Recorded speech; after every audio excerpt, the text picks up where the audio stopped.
Welcome to Planning Phase Syndicate. This is episode 22 of our Star Wars Unlimited podcast. And yes, folks, we have two podcasts. We have an Unlimited and an X-Wing podcast. So if this is your first time checking us out, you're welcome to go on over and check out all of our X-Wing content as well if you want to. Tonight we have a spoiler episode. Basically, we have so many spoilers that we got to cover. What we might start doing is not including all of them, because when they just take all the content, we might just start doing it on a different night or something. I don't know. We got to do something because there's a ton of spoilers that we got coming at you this week. One of them came from our podcast right here. We're also going to be talking about the European Open, which was a 200-person tournament in Spain.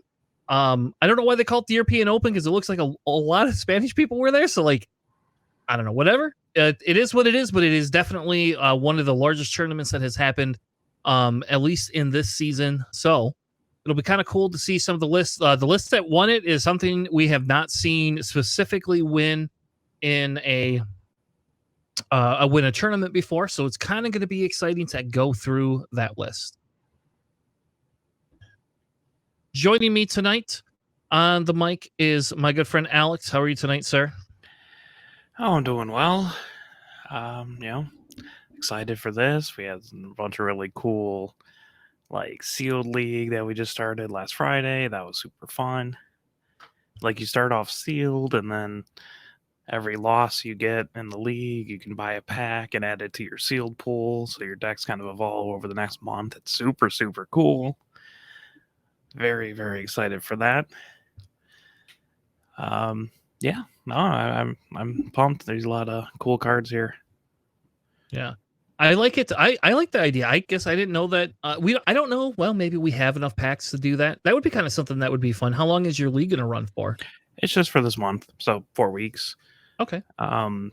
They had some Spark of the Rebellion stuff, so you had the option of your 6 packs, 2 of them, or I guess 1 or 2 of them being Spark of the Rebellion. Didn't pull anything crazy out of those, but I don't know, but it would be cool. You'd be able to put whatever like cards from that in. I've never done like a dual across seal that kind of thing. Yeah, that's and cool. The OP packs that you get, you could also throw in there as well. So you still get like some of the starter cards in there. Yeah, that's even crazier. Yeah, it's very fun. Yeah, we'll have to look at. I wonder. We have some boxes at my local that we set aside to do. Like we did a draft 2 weeks ago, and we have some stuff that we had kind of set aside. But now I kind of wonder if it would be fun to do something like that and just call it a day, right? Like every week we come and we play draft, and then you don't have to like build a deck. You already have one built in your side cards, and yeah, I mean you do have to like keep the cards at the store, right? So no one just starts throwing in their own collection into it. But like, they're super reasonable too. If you pull something like super hype, they're just like, yeah, you can like just let us know that you have this card kind of thing. Or like if you pulled like a hyperspace crate dragon or something, you want to swap out your normal crate dragon for it, they let you do that. That's fun. Maybe that's the funny thing. I bought a box. So I don't know why I bought a box, but I bought another box. And I haven't opened it yet because I don't need anything really outside of like hyperspace foils and like showcases. And so like I was like, well, I'm gonna buy this. It's on sale. I'm gonna get it anyway. I'm just gonna keep it. And then what I'm hoping is to like do either a sealed or a draft with just like my family. And just like because I get to keep all the cards anyway. I don't think I'll sell it because I don't think it's worth selling, but I just kind of wanted another box because I saw it and I was like, I don't know what else to do because I haven't bought anything like outside of the draft. Like when we drafted, like I kept like 5 of the cards. Everything else was like, here, anybody want these? I don't need these anymore. So any of the legendaries we kept, or hyperspace foils, we got like and stuff like that. So like I don't know, but that does sound like kind of a fun thing that you could do easily with like your locals. And I don't know, maybe we'll put like a document together and do like a short video sometime going through like the rules and how it works. And yeah, and 9 people like actually. Is organized by Luke, who we had on a while ago, actually. If you remember him, yeah, I talked about drafting and all that stuff. He loves that kind of stuff, so he just put all this together, and we had, like I said, we had like 9 people, and it was very fun. Yeah, We should also like look into doing a draft, like a cube draft or something like that. Like I have all of my like commons and uncommons. I just have boxes of these things. And so I wonder how hard that would be to build like an uncommon common cube draft and just let people play that. Like that seems like a lot of fun too. Especially if you can mix both the sets into it. Like I don't know, that seems really good. So but anyway, tonight we have a couple of cool things to talk about. We have the European Open, which was 200 people, which is crazy, right? Like that's bigger. That's even bigger than the one we saw last week with 170 or whatever that they had, or 168. So they did a top cut of 64, which probably was, I would assume, the second day. So they played the first day, and then they played second day, top 64. Kind of like what we do in Worlds, it seems. Except for it was like, I think it was top cut single elimination. So they didn't do any more Swiss. I think top cut 64 just went to like straight actual top cut. And for those of you who don't know, like when we were playing X-Wing in Worlds, what they did is they would have X amount of people show up. If you had a 3-0 better record, so basically you had to get 9 points, which means you had to win 3 games or 2 games and like 3 ties, I think, right? Yes. So which is just wonky like that. Yeah, like you could technically only win 2 games and then get 3 ties and then still get into day 2. And then your record carried over. And then what you would do from there is you would then continue to play. And basically anybody that went in with like a 3-2 record, you couldn't lose any other games, or you wouldn't consider, you would never be considered for top cut. And then they would do like a top cut of 8 after another 5 rounds. So we played 5 rounds, and then the third day was the top cut. So I'll be interested to see, because Chris Allen plays SWU. I'll be interested to see if he gets involved and if there's going to be conversations outside of outside of SWU with other organizers, because I would almost play in a tournament like that for SWU where we got to play 2 days of Swiss like that. I like that idea a lot better personally, and than just these single day events. But we'll see. That might be unfeasible with the amount of people they had. Could be, yeah. That probably like a top cut of 64 is insane. Yeah. So, but obviously they're doing a similar effect, except for they're just doing best. Like they're doing single elimination after their top cut. So, I don't know. Like you're right. I mean, like it was just 2 days, so like it would be crazy, like crazy long third day. But SWU games go a lot faster, so than X-Wing games do. Unless you're playing against somebody that's newer to their deck, or it's playing a little bit slower. Or if they're playing Iden Blue and you're also playing Iden Blue. And you're also playing Iden Blue, and you guys just sit there and go back and forth. So who's going to drop the first adventure? Anyway.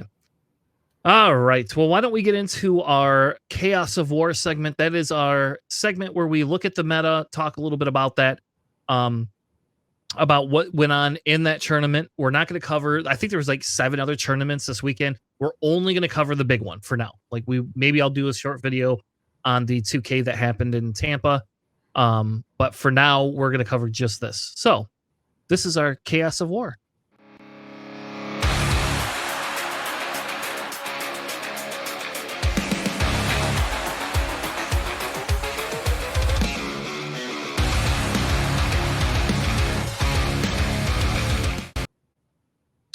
All right. Welcome to the Chaos of War. Tonight, we're going to be talking about the European Open that happened in Spain. 200 people. So I don't know where this specifically graphic came from, but it's really cool. And somebody put this together. I have no idea who put it together, but as you can see, Boba was the top run deck, followed by Sabine, Han, Kira. So that's kind of crazy. Boba eking out Sabine's. I don't know, Alex, what's your thoughts on that? That sounds about right. Just because there's like some multiple viable colors for Boba Fett, like yellow and green. And Sabine, I haven't really seen too many other colors other than green. There's a couple different styles within green, but not different colors. So I think it's just, if you separated out the green Bobas and like the yellow Bobas, I'm sure, that pie chart would look a lot more interesting. I mean, I guess same with like the red Han, right? I'm not sure how many of those are blue, how many of those are other colors. Yeah. And because like a lot of because Han Green has picked up in popularity, we saw that last week a little bit. So I don't know. I think it's interesting. I guess I think Sabine Yellow is competitive. I just think people don't. It's easier to play Sabine Green because everybody does a deck tech on Sabine Green, and everybody's been playing it, and the deck evolved in increments. We'll just put it that way. It's very incrementally evolving. So yeah, and I'm sure a lot of people played it in the first set, right? Yeah. I don't know. Also, I don't like it. It's boring to me, but that's just I play control, so there you go. I mean, ECLing a Wrecker out or a Poe is just so like game changing for most decks that like you can see why they run green. Yeah. So this is just kind of the breakdown win percentage wise. So you have 54.29% win rate with Boba, 53%, 50%, like 49 with Kira. So like the win rates for some of these are very similar. I want to point out that Palpatine had a 52% win rate, almost as much as Sabine. Thank you. Do you appreciate that, like, in all these tournaments, Palpatine always has, like, some sort of winning record? Yes, I love it. And, like, it's just because it's so hard to play against Sabine sometimes. If they get, like, all the right combos out and you don't draw right, like, they can win. But, yeah, it's funny. And this is, like, what, two types of Palpatine? You have green and blue and then a little bit of yellow. And no one's running red. Mad disrespect. Yeah, like I don't know. But again, we should probably avoid too much Palpatine talk. It's like the two of us run Palpatine all the time. So I know. I'm just like every tournament he has a winning record. That makes me feel good. Yeah. Also, look at Bosk up there with a 59%, almost 60% if you round up, which is crazy. Yeah. Best winning rate, even though only 2% or 3% of the crowd took them. They're the separatist faction of this game. Fair enough. So why don't we dive into speaking of Bosk, why don't we dive into the winner? It's a Bosk blue deck, right? So it's Jordan Dela Cruz, and I don't know how to say Vizcara. There you go. Alex, what is this deck? So it is a blue Bosk, which we haven't seen too many of. And because he's blue, everyone runs Dagobah Swamp, which is hilarious to me. No one else runs anything like Remote Village. It's just always the swamp.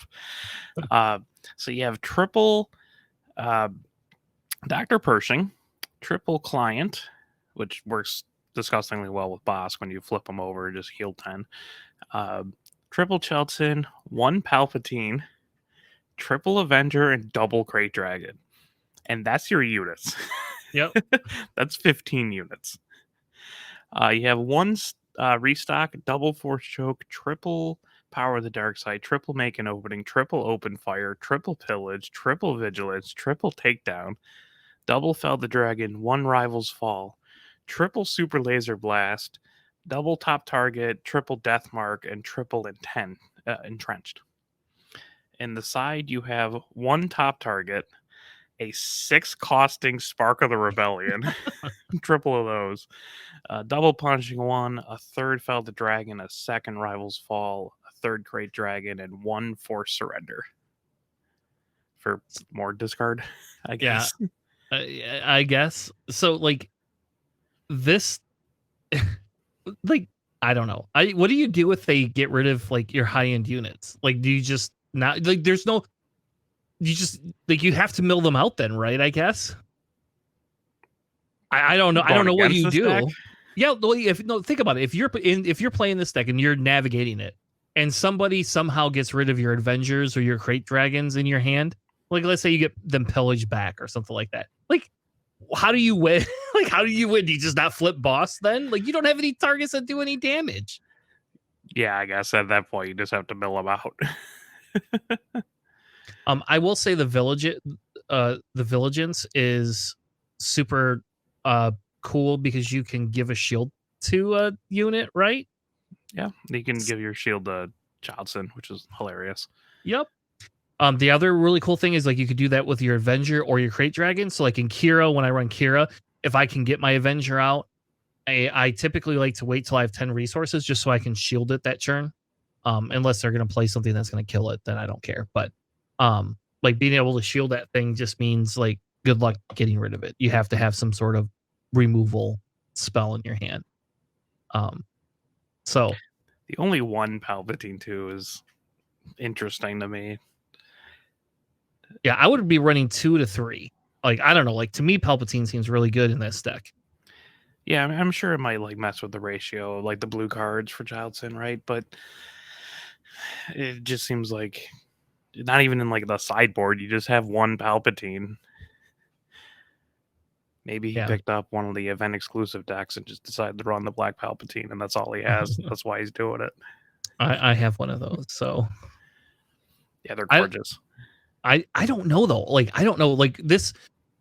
How about this? This is a controlled deck with red.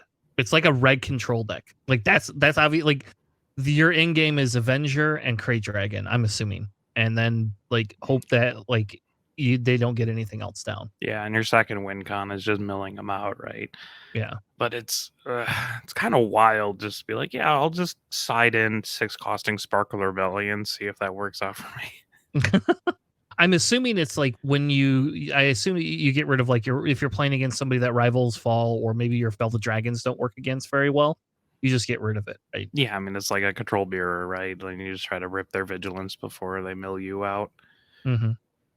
Which they probably also happen to have Spark of the Rebellion as well. I just, that was like I told you, like back set 1, that was ran in Iden. So I don't know. I like the deck. I think there's tweaks I would make to this, but I do genuinely like this deck, and this is like a version of that blue Vader that we that we had seen towards the end of set 1 that was real popular. So which is a shame because like at least Blue Vader you generally have a clock, right? Because you could use his ability. Mm-hmm. Like you are eventually going to do damage to him, or like you can control the board a little bit better. Bosk is just like, I'm going to capitalize on. I mean, I guess it is another way of also just dealing the 1 damage that Vader does, right? If you just happen to put a bounty on someone, which you can with the client just giving out for free, or you got your top targets, your death marks. Yeah, and because because you could client and then you can do like an open fire or make an opening or a power of the dark side. The 2 force chokes also is like really hilarious to me. Like why not just sideboard restock and just run 3 force chokes? I don't know. I mean, you are drawing like if like they keep Dr. Pershing alive and you got a couple death marks, you are actually drawing a fair amount of cards. Mm-hmm. So maybe restocking it's not bad, just in case you are going against like a real heavy control or against another mill. Yeah, I think this is a deck. I don't know how many people we're going to see actually put this on the table. I do think this looks like a fun deck.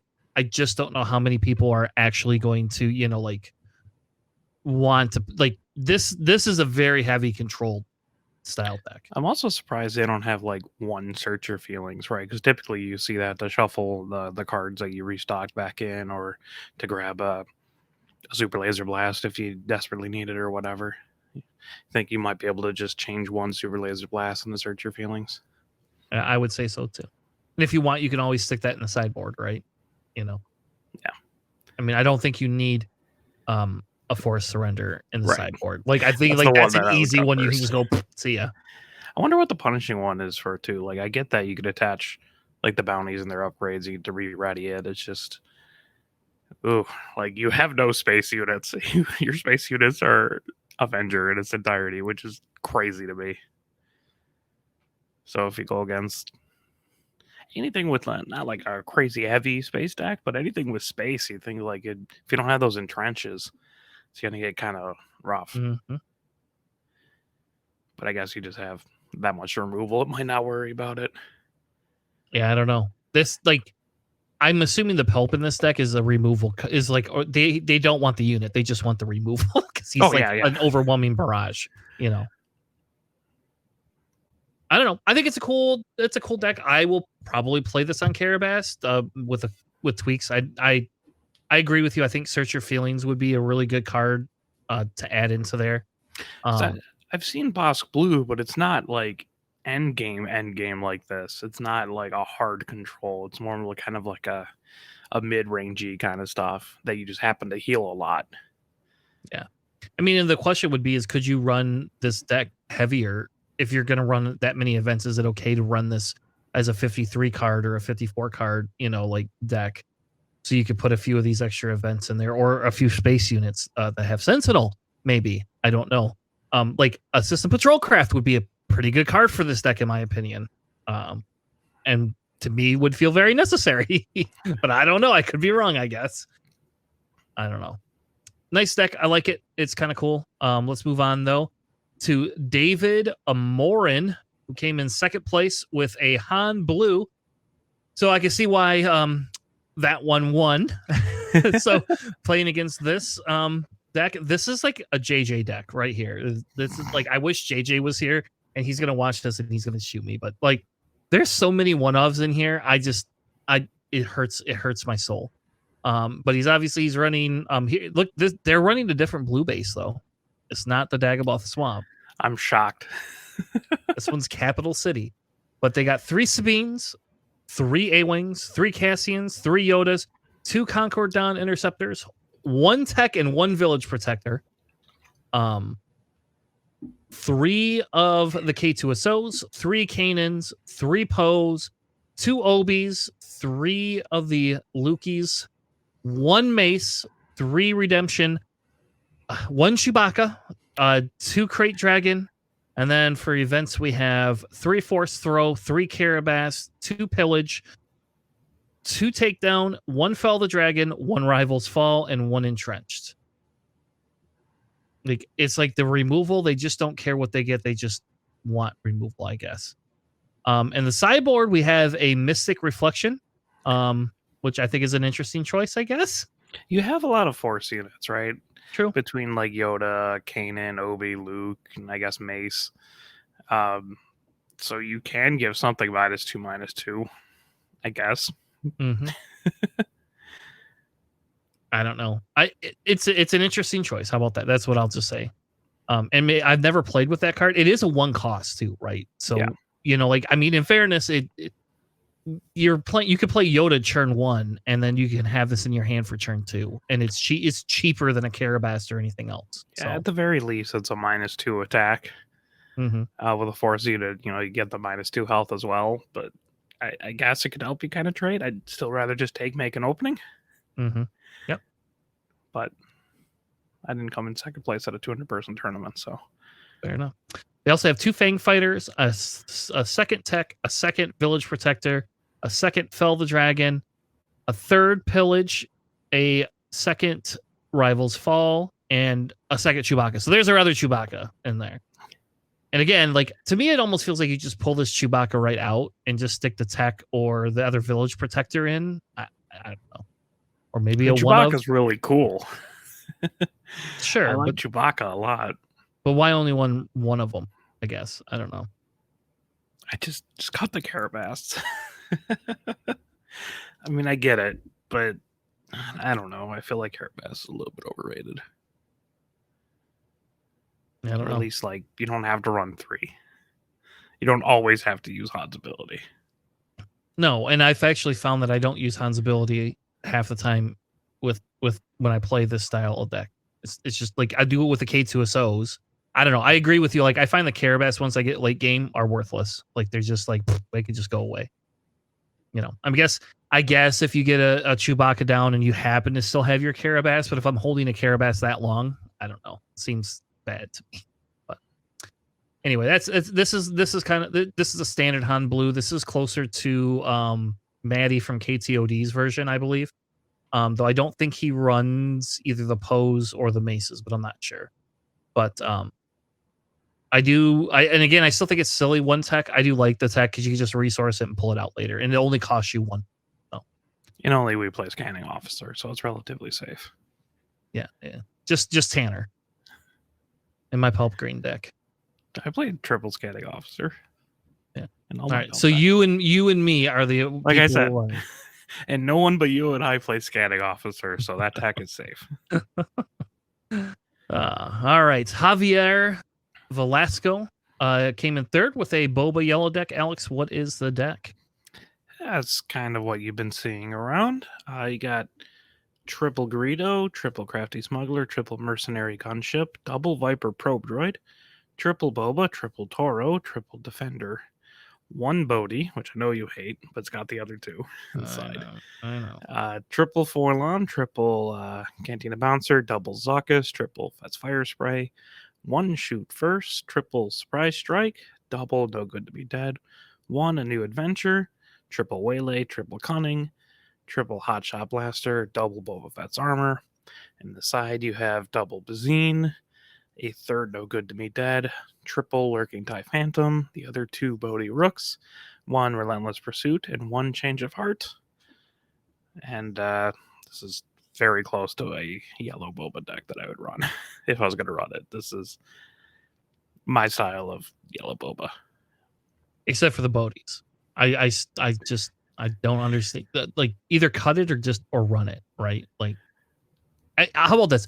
I would concede you could probably put Bodhi in the sideboard until you play against a deck that you needed, right? But like, I just have found like at the early game, Bodhi is so good because I could just literally pick him up or put him down, and then be able to strip out maybe it's just because I hate Sabine's Darksaber play. Maybe that's what it is.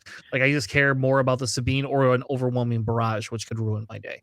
Those are like the two cards that like I'm shooting for a lot of time. But I will say, like, I won't lie and say, like, today I played Yellow Boba online for a little bit just because I haven't played it in a while.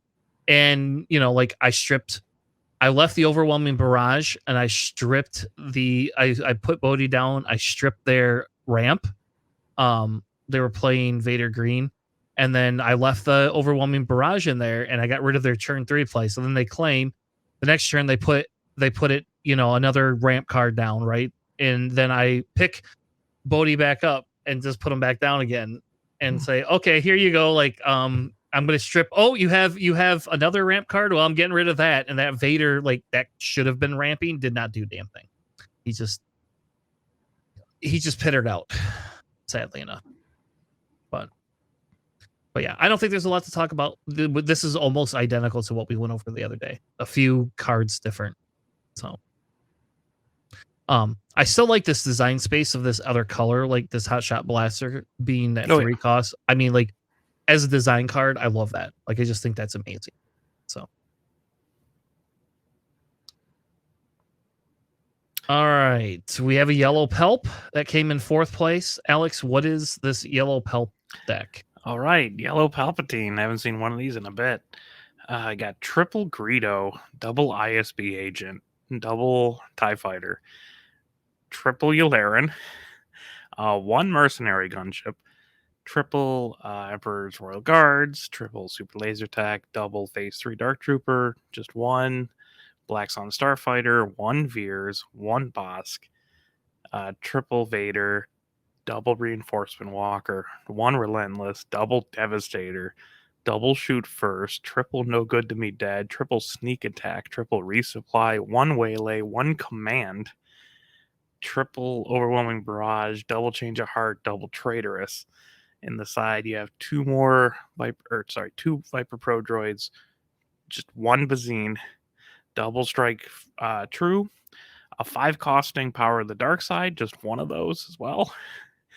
A second Command, a third Change of Heart, a second Relentless, and a third Devastator. Tanner, what's going on with this deck? Help. I don't know, because in this command you could just have a Pelp's Return, right? Like, Pelp's Return is the same cost as the command. I guess you don't get the experience points.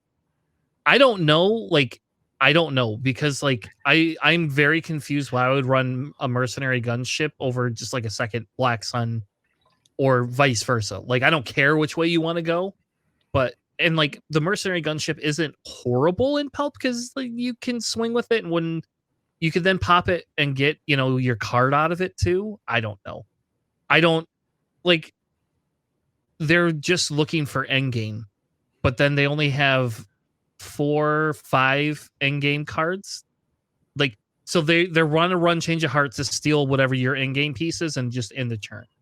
But the consistency of this deck is just, I don't know. It's like wonky. Like, I don't know how. Like, this deck would. I mean, like, what do you do if in your opening hand you get a Vader and a Reinforcement Walker, and you're like, well, I guess I have to resource Vader, even though that's a really good card to not resource, right?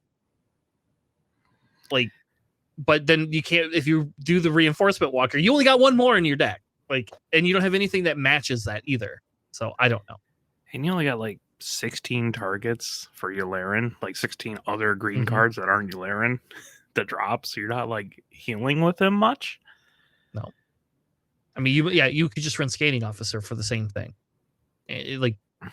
Or just change out just some random cards. Like, do you really need? I mean, I guess the Bosk is nice because you have a fair amount of events, but you only have a one-off Bosk. And like, I love Veers, but you only got one Veers.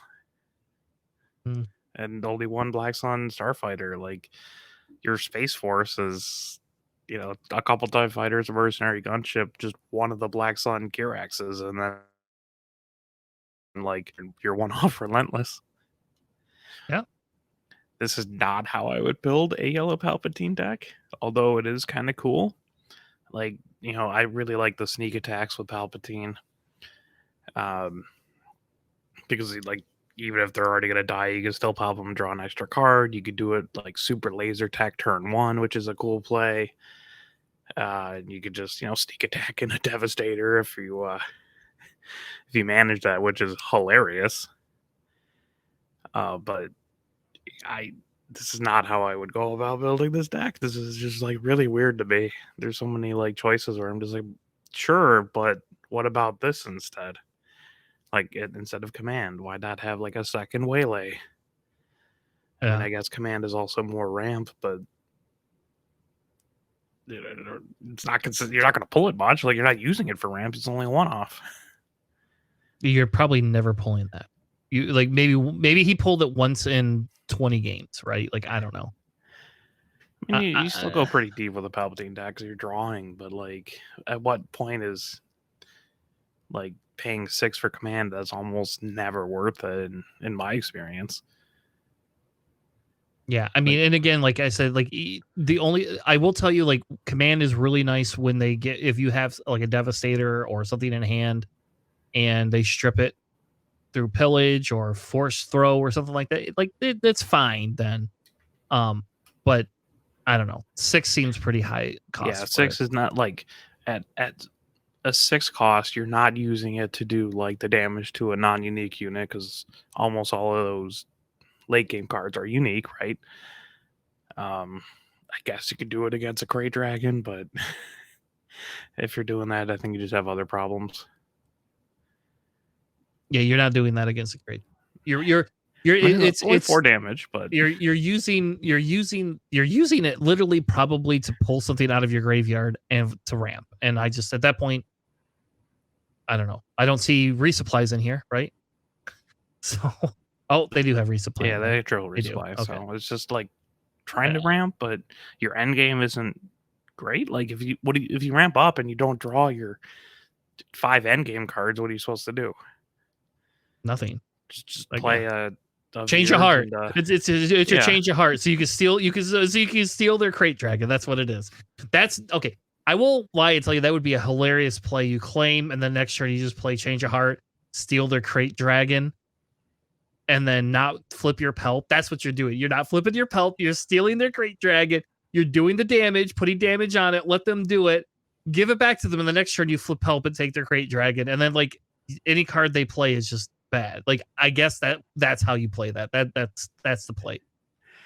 I don't know. I mean, it's impressive that it got 4th place. It's a baffling deck to me. Maybe there's like something I'm missing, but I don't know. I would rather have a third change of heart than a command. How about that? I just would rather have a third change of heart than a command. Like, period. Yeah. But not having waylays either is weird. The shoot first is a little weird, and only having one waylay is like, got a lot of stuff for Vader to pull, I guess. You just don't know what you're gonna get, though. Yeah. I would not recommend running this deck if you're like, I want to try a yellow Palpatine deck, and you have never played like a yellow Palpatine before. Yep. If you never had pain. Yeah, if you've never played Yellow Pelp and you want to play Yellow Pelp, message us on YouTube or send us a message in the Discord. I'll get you a Yellow Pelp deck you can play. That's a lot better than this. Well, how about this? We have never come fourth place in a 200-person tournament. So. Right. So kudos to this guy. And you know what? We are dumping on a deck where a guy just like got in the top 2 percentile. Yeah. I feel like I want to message him and be like, hey, would you come on our show and just explain how I just want to understand how your Palpatine deck works. Like, is it just a YOLO deck and you just got lucky? I don't know. So I'm probably not for getting fourth. I'm just blown away because I'm confused about this deck. I mean, where's JJ? We really need a JJ for this one. Yep. JJ would love that deck. Yeah, JJ would just be like, yeah, guys, it does this, this, this, and this. How are you not seeing it? What's wrong with you? All right. Well, let's go on to fifth place. So like I said, we're only doing top 4, but I picked 3 more decks that I kind of wanted to go over that I thought were really cool. Things that I think, and so when you have a 200-person tournament, people are going to copy decks and they're going to want to play some of these other decks, right? And so like the reason I wanted to talk about this tonight was some of these other decks is because I think these are other ones that'll pop up a little bit more now that they've like done decently well. So everything we picked is in the top 64. And I don't think I picked anything that didn't have at least 7 wins with it. Maybe one deck I did. No, I think all of my decks that I picked have 7 wins with them.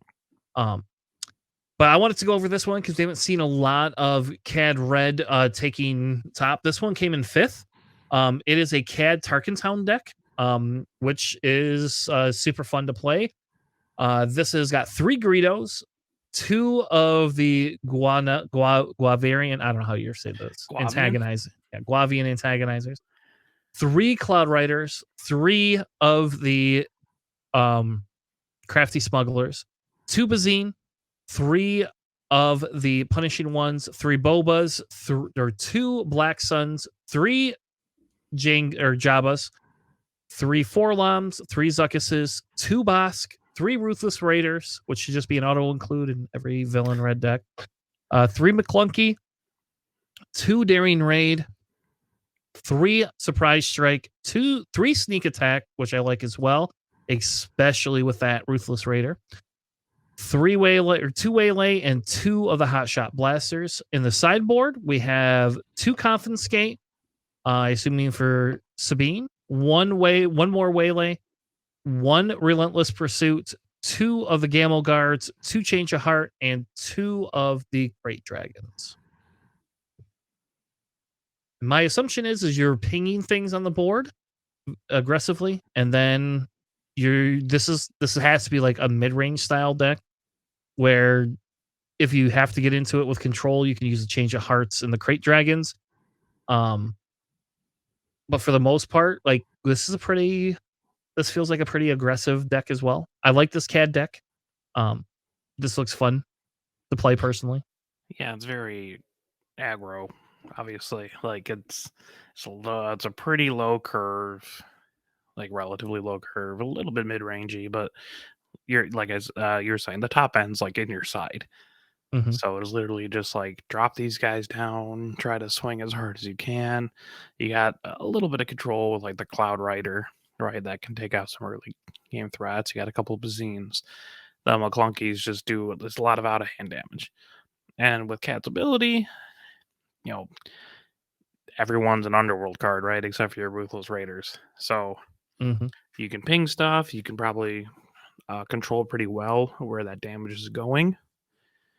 Just based off the McClunkies and all that kind of stuff. And also, like, the Jabba's really cool because you got, like, your triple sneak attack in there, your double waylay, and the McClunkies are all tricks. So they could just cost 1 less. Yep. And that's really scary when you're playing a 1-cost thing like sneak attack. Yep. I think the 2 things that I like, the 2 things I would almost like to see is that Arm to the Teeth upgrade. I really think that that's a decent upgrade, or jetpacks. Jetpacks are really good. Can you imagine putting a jetpack on Jabba? Like, here you go, Jabba, have a jetpack. You get a shield for this turn. You get 4 damage, swing into something. Though I will say the McClunkies don't work with any of the other card, any of the event cards, but yeah, using Jabba is so awesome. Like, I would actually like to see an offsuit trick be thrown in here just for the shits and giggles, so that Jabba can pull it. Oh, no, I like it. It's a fast kind of deck. It's pretty cool. Yeah. So do you think this one can compete with like a Kylo yellow deck too? Oh no, Kylo Yellow is just gonna be faster than every other card in the game or every other deck in the game. Yeah. But you know, it's probably it could probably hit 6 resources, not immediately lose, Yep. Just like Kylo does. All right. The next one we have is by Christian Ortega Rodriguez. This came in 20th place. I don't know if that's how you spell 20th, but that's how I spelt it. It's Iden Blue. I think that's how you spell it. It would show up red if it's spelled incorrectly, I think. But anyway, 20th place. This is a Iden Blue updated deck. Alex, do you want this one or do you want the one after this? I can do this one. This is fine. So this is a mono Iden Blue, right? So you got triple Pershing, triple Inferno 4, triple Childson. None of these are terribly surprising, right? Double Cargo Juggernaut, double Snoke, double Avenger. You got double Restock. Again, a very, very low count of units, just like the boss class. You got a double Restock, triple I'm Your Father, triple Power of the Dark Side, triple Make an Opening, triple Fell the Dragon, triple Takedown, triple Vigilance, double Search Your Feelings, double Vanquish, double Rivals Fall, triple Super Laser Black, triple Top Target, and triple Entrenched. In the side, you got triple Repair, 1 Restock. It's for the 3rd Restock for the deck in case you need it. Double Devotion, double System Patrol Craft, the 3rd Search Your Feelings, and 1 Bounty Hunter's Crew to play for 8 to pick up an event. So no Sparks in this deck. No. But a Bounty Hunter Crew. So very similar to what we had seen before, I believe. The Snoke is the new addition. It's still weird. Only 2 Avengers. I don't know. Like it's weird the only double Snoke, but you just don't have like your end game just isn't there. I guess this is like more. This is just straight mill because you have like the double restocks, the Search Your Feelings, the Vigilance. Like to me, this just seems like I'm going to clear everything out and then just mill you to death, as opposed to trying to establish an end game. Fair enough. Man, you know how good Snoke's going to be next set with all those token units? Yep. There you go. There'll be no clone troopers for you, friends. Build more clone troopers? That's funny. But yeah, it's again, it's just like a straight hard control mill deck. Not something I would play, but man, you maxed out on the removal, basically. I mean, you even brought Vanquish. Like you got double Vanquish and double Rivals Fall. Yeah, I'd almost like rather see the client in here, right? Like for the extra healing. I don't know. Maybe it's a little too slow. Or why not just put Pillage? Let's just put Pillage in here. It's a 6 cost, right? We'll just play Pillage for 6 instead of Vanquish for 5. And we'll pillage. I'll mill you and pillage your hand. How about that? Actually, that's that. If you're gonna run this much removal, why not? Why not try Pillage? You know who did do Pillage and mill? The guy who came in first. Maybe he was onto something. Well, that's true. He doesn't have any of the Search Your Feelings, though, so. That's true. All right, let's go on to the last one. Unless you had something else you wanted to cover. Oh, no, I was going to say, let's go on to the last one. Yeah, the last one is a Ray deck. Vincent Guenca Rays, I think that's how you say his name. 15th place. Ray Red. There you go.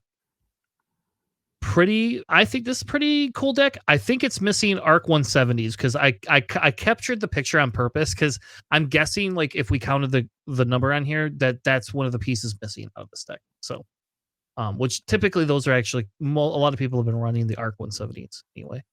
But this is a Ray Tarkintown deck. We have 3 R2D2s, 3 Sabines, 3 A-Wings, 2 Queels, 3 Yodas, 2 Cassians, 2 Concords, 2 Protector. I always think village idiots is what I want to say, but I know it's not what they are. They're village protectorates.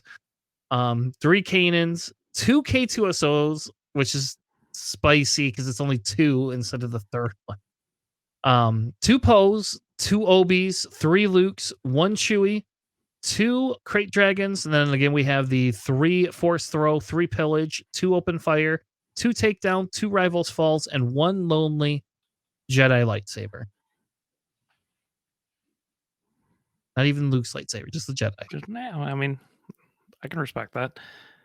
Then our sideboard is 2 of the Fang Fighters, 1 Tech, 1 more Pillage Village, 1 more Village Protectorate, 2 Fell the Dragons, 1 more Takedown, 1 Forced Surrender, because everybody just loves this Forced Surrender, and 2 Redemption. Which I almost think I would be running the Redemptions over the Crate Dragons in this deck in main board. And not that you could have to get rid of them, but I feel the Redemption should be main boarded, period, because they save your butt so many different times. Oh, I would 100% swap the Redemptions and the Crate Dragon. I'd main deck Redemption. Yeah, for sure. And I would get rid of the Forced Surrender for a 3rd Redemption in the sideboard, or put Chewbacca in the sideboard and put the 3rd Redemption in. I like Redemption better than Chewbacca. So this is a very interesting. Like, this is very close to the Red Ray deck that I would run. I'm still a little bit iffy on Queel because, man, you got a lot of blue cards in there as well. But I mean, I like it. It's cool. I would definitely main deck the Redemptions. I'd probably tweak some things. Maybe have a 2nd Jedi lightsaber, just because you do have a lot of force. Mm-hmm. Cut the Queel. It is 48 on this image, so presumably they also had the double arcs, like you were saying. Yeah, I'm guessing they do. So yeah, and the arcs make sense in this deck, right? Like that's kind of been a thing.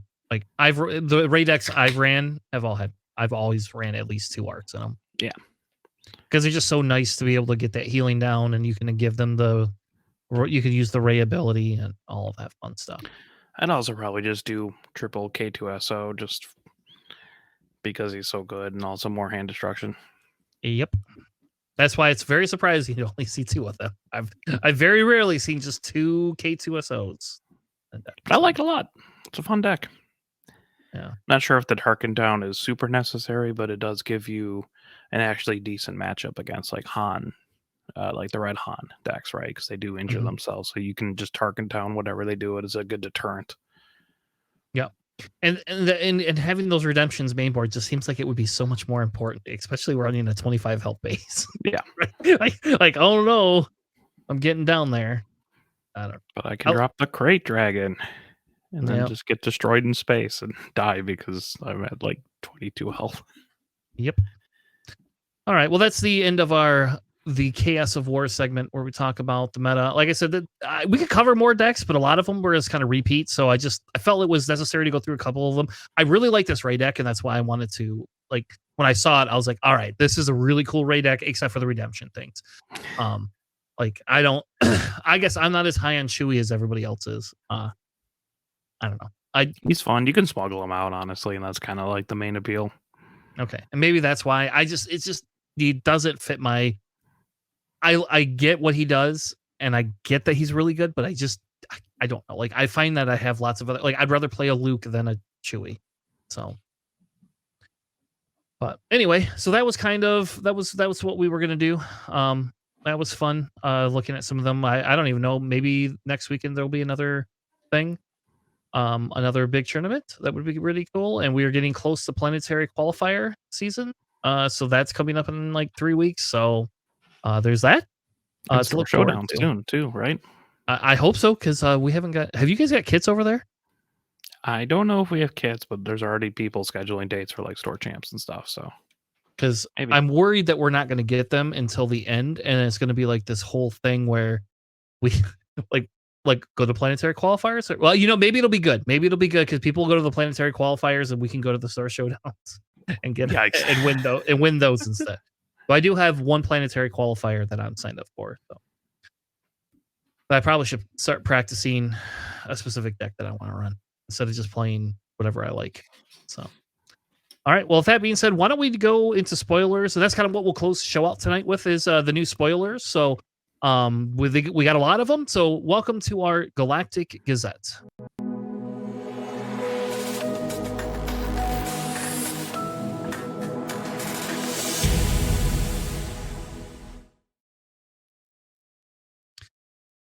All right. Welcome to our Galactic Gazette. Thank you all for joining us for this, where we talk about the spoilers of the day.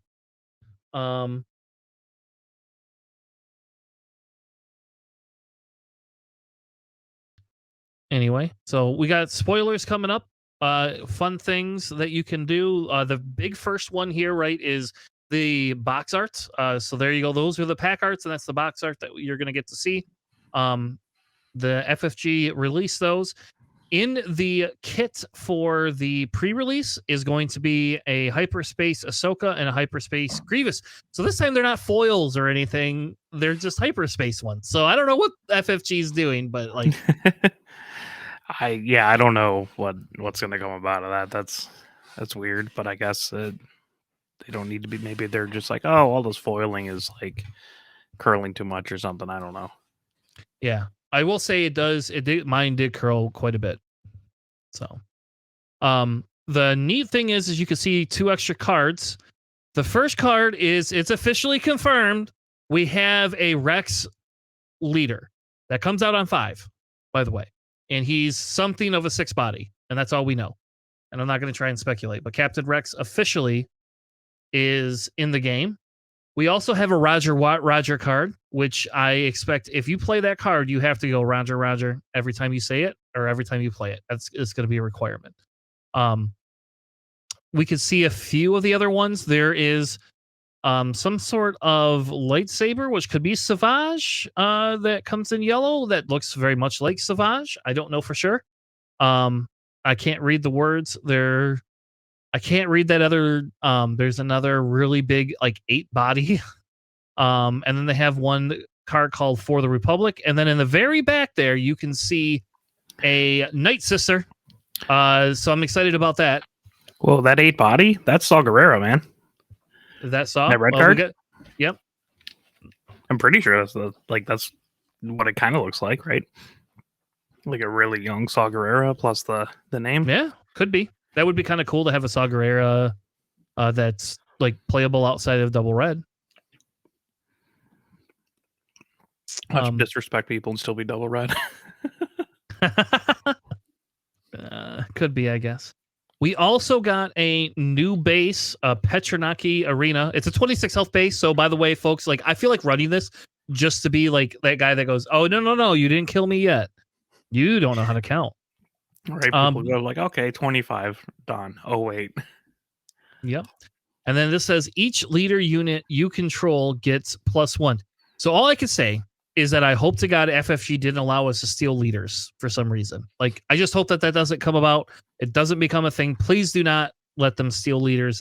That just sounds awful. That just sounds like an awful time. I feel like that'd be a ruling nightmare as well.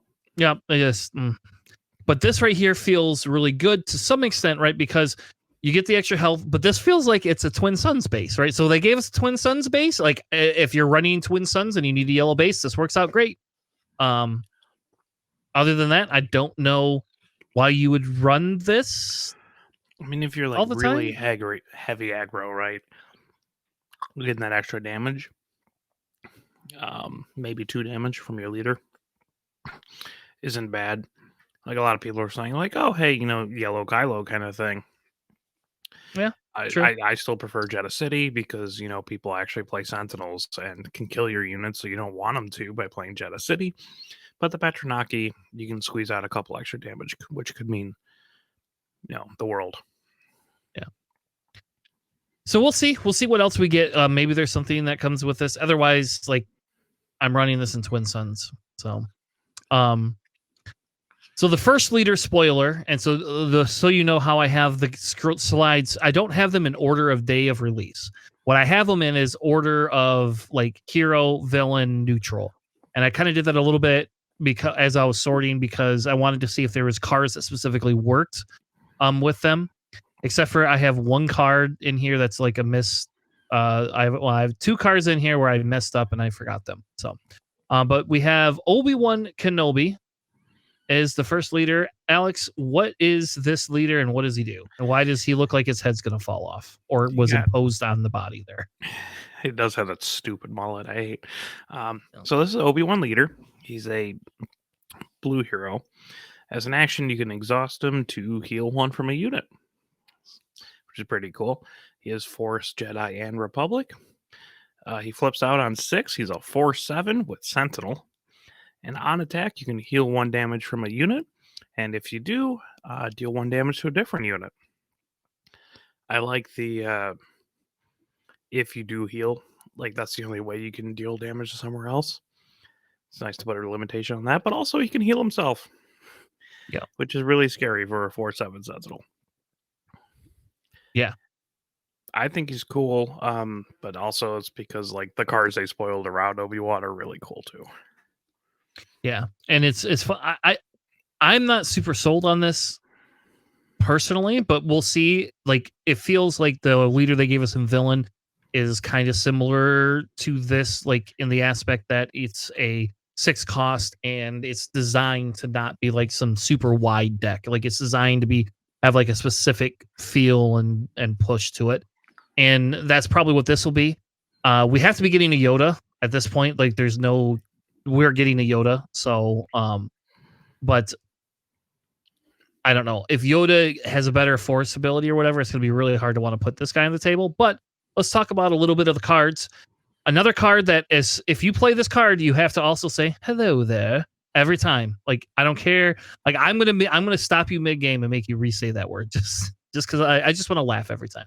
But that's the first card that came out, and I don't know. I think it's a trick card, and we were alluding to running it off. I was alluding to this card specifically with Jabba because Jabba can play this for 4 instead of I guess you'd have to run it in blue. If you also have blue, yeah. Yeah. Sorry, I've been playing Cad Bane blue as well this weekend. So anyway, if you this specific card here is choose a unit that interplay this phase, it gets -4 for this phase. So it's like a Power of the Dark Side, kind of, except for you get to pick it. Yeah.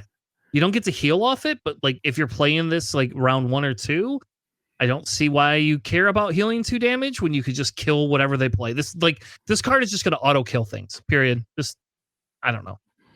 Man, it's choose a unit.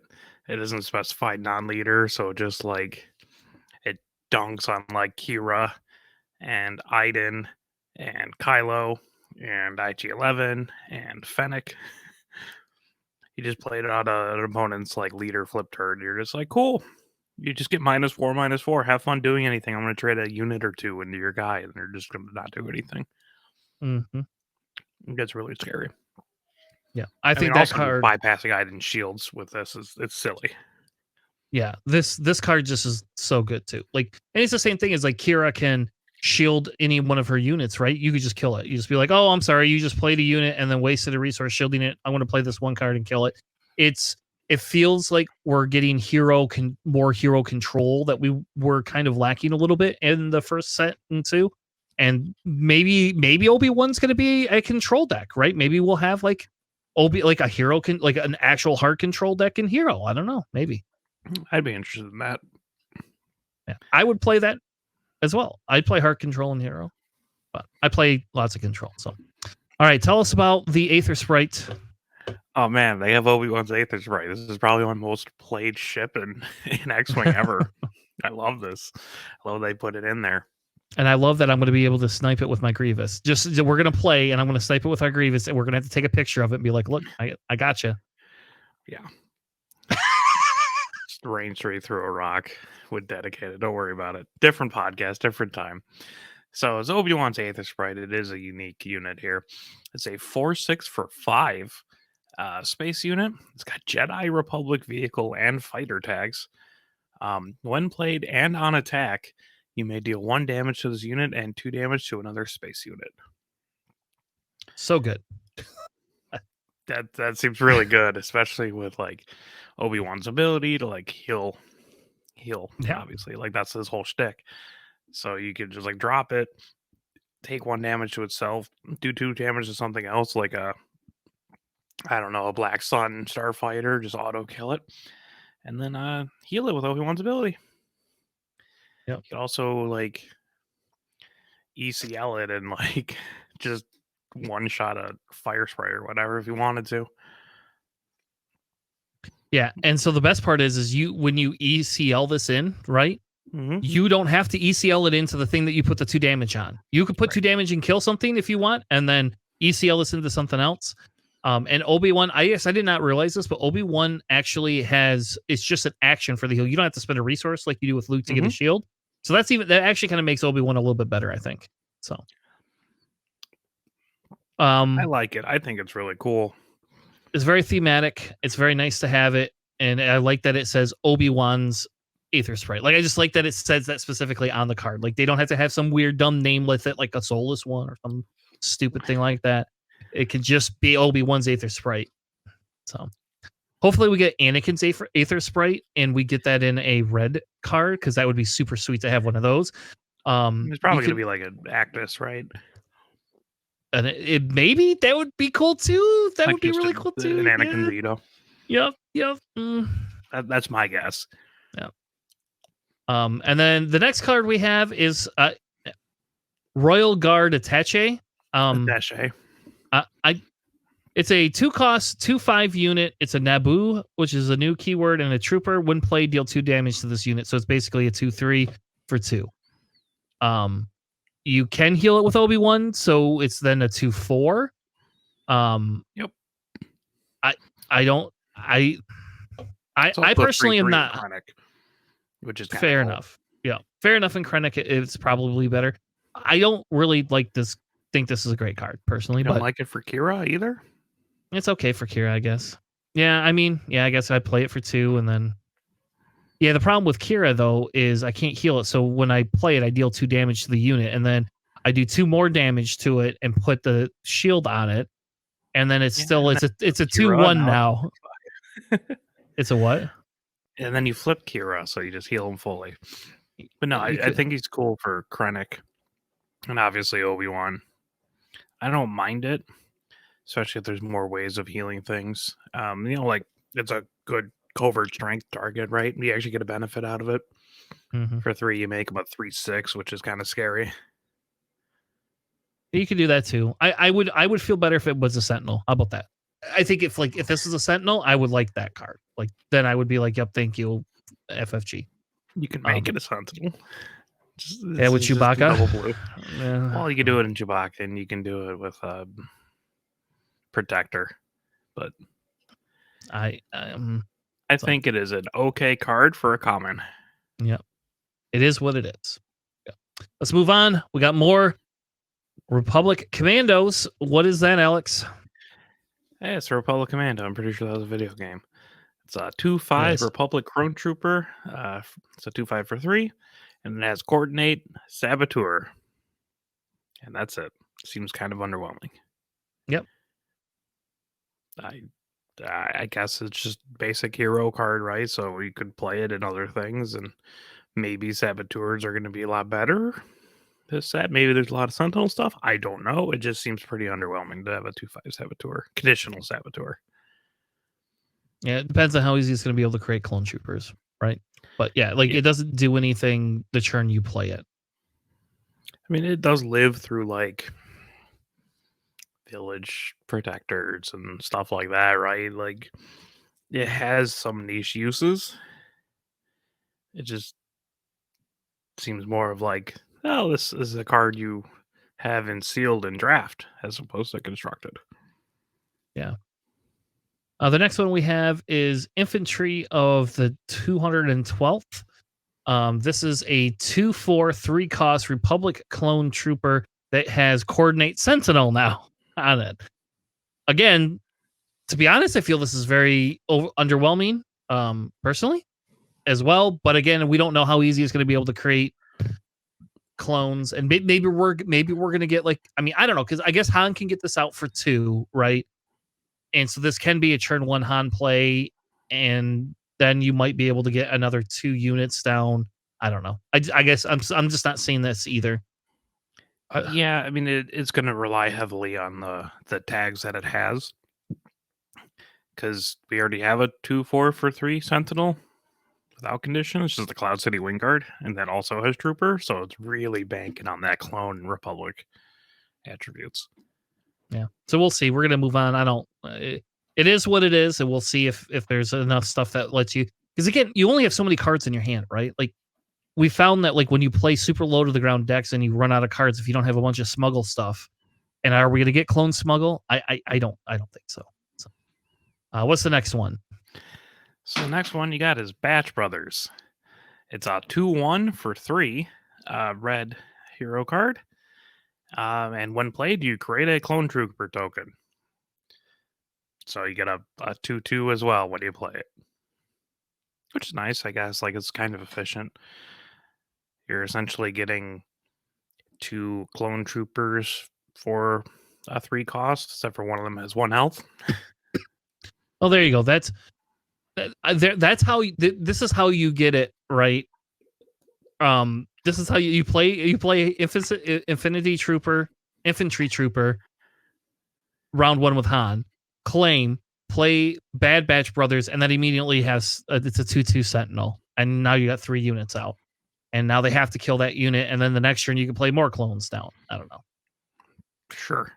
I don't know why this isn't a 2/2 though. Like this feels like it's just going to die to a ping, right? Like, oh no, I don't know. Yeah, it feels like one.